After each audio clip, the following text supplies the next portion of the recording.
My name is Gary Lev. My badge is GL. The first question of what year did you start? I got my first job in 1976 working as a clerk or as a runner for Merrill Lynch, Pierce, Fenner, and Smith with a salary of $52 a week.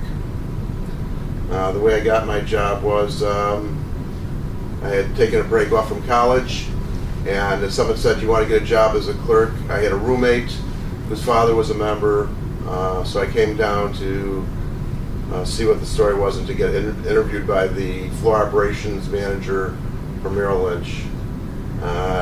We were on the upper gallery of the facility on 600 Jackson, and we were looking over the trading floor. It was the first time I was at a trading floor, and my first impression was, oh my God, what's going on here? This looks great. I think I can do this. That's without any knowledge of the business itself. When the question of being what is the most memorable moment, I've had a long career down here, and I can't think of one particular moment, but the most heartwarming moment is when we had a fellow trader in our pits family go down be in a plane crash, and as it turned out that they survived it, and that was really heartwarming. And then later at some point in time they were making a movie about it, and the joke of the matter is I had a position in the market. We all stopped trading because the chairman of the exchange was doing some type of ceremony. It was a really warm moment. Unfortunately, the market had changed, and it cost me a lot of money. But at the end of the day, it was okay because it was a wonderful thing that happened. The question of what's the most important thing a trader needs on the trading floor as a trader, probably the number one thing would be lack of emotion.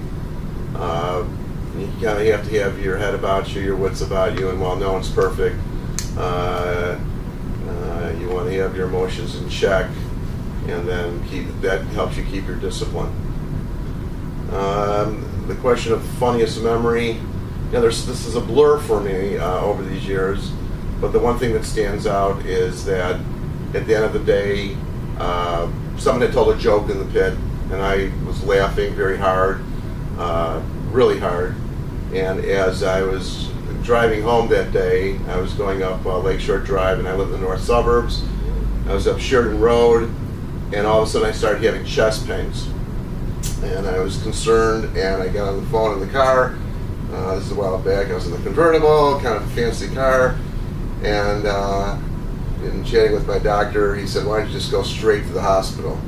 So as a trader, I didn't get very dressed up. I was young, and I pulled up to the emergency room, and this is at Evanston Hospital, and they put me in the lobby, just sitting there, and then somebody with attitude said to me, "What are you doing here?" And I go, "Well, I think I'm having a heart attack." And at the same time, someone came in and said, "Whose sports car is that?" And I said, "That would be mine." And they go, "What do you mean you think you're having a heart attack?" I go, "I think my chest hurts, blah, blah, blah." And they said, "Where do you work?" And I said, "The Chicago Mercantile Exchange." And they rushed me in there as fast as you could possibly believe, and took my keys and valet parked it for me. And then I was on a table, and then after several tests, the doctor came in and said, "Well, I don't see anything wrong with you. Can you tell me what happened?" And I recollected that I had laughed at a joke, and he goes, "Well, that's great. You're in the hospital for busting a gut laughing at a joke." Good ending to the story.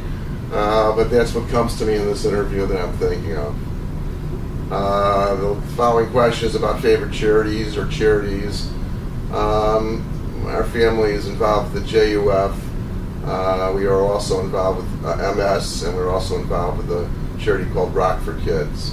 My kids are on the junior board on that one. And so in lieu of any other questions that might be out there, that would be about quota. Thank you, buddy.